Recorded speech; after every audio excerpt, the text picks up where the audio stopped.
I'm going to say this in plain English so nobody misses it. America is out of emergency oil. The Strategic Petroleum Reserve, our national gas tank for wars, hurricanes, supply shocks, just hit its lowest level since January of 1983. That's 43 years. And nobody's talking about. Not CNBC's front page, not Fox News, not Bloomberg, not one finance channel on this platform.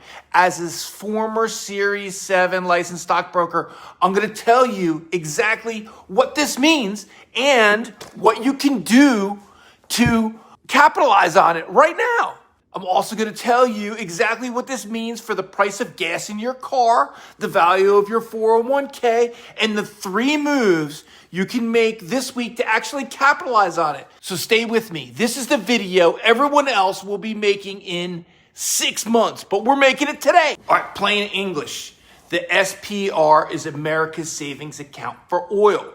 When gas prices spike or a war breaks out, presidents open the tap and dump oil into the market to bring the prices down. Pretty simple, right?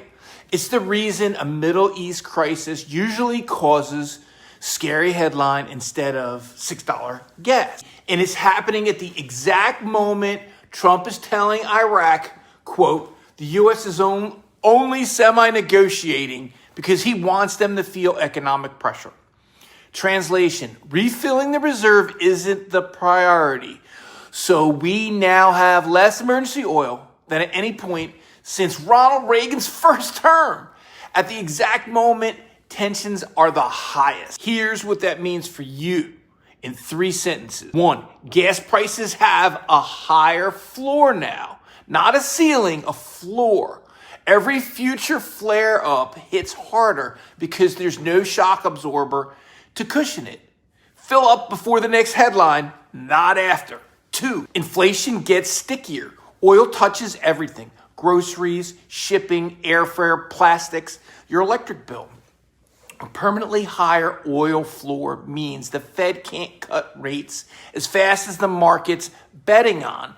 That's a mortgage rate story, not just a gas station story. So that means mortgage rates aren't going to come down, I don't think. 3, the geopolitical risk premium.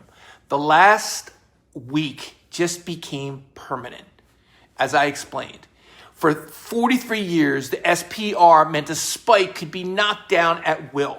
Take that away, and every scary headline becomes a real supply story instead of one that fades in 2 weeks. So does that make sense? It's a shock absorber, the SPR. Now, how to capitalize? Now the part nobody else is going to give you. 3 concrete moves. Number 1, own the pipes, not the drama. When the oil has structural floor, okay, integrated oil majors like Exxon, Chevron become dividend plus growth stories. They pump the same oil at higher prices. They pay you to wait, okay? XCOM is in our paper portfolio, and my verdict just changed from hold to long it. So what does that mean? Buy some Exxon, maybe some Chevron. Move 2, hedge your own life. This isn't just a portfolio play, it's a household one. If your commute is long, if your business burns fuel, if you're planning a road trip, you're now short oil in your daily life, whether you know it or not. Locking in a fixed price fuel arrangement, adjusting your driving, or in extreme cases, picking up a small position in an oil ETF like USO can offset what higher floor is going to cost you at the pump. Move 3, watch the refiners. This is the one nobody talks about. Refiners, Valero, Marathon Petroleum, make money on the spread between crude and gasoline. A tight oil market with a nervous customer usually means widening spreads, which is a tailwind.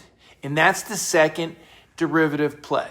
And it's where the real money is on a story like this. All right, here's my hot take, plain English. America just quietly lost the tool that kept oil prices from breaking the economy. and nobody on Wall Street is telling you because they're already positioned for it. The next time gas jumps 40 cents in a week and everyone's shocked, you'll remember the shock absorber is gone.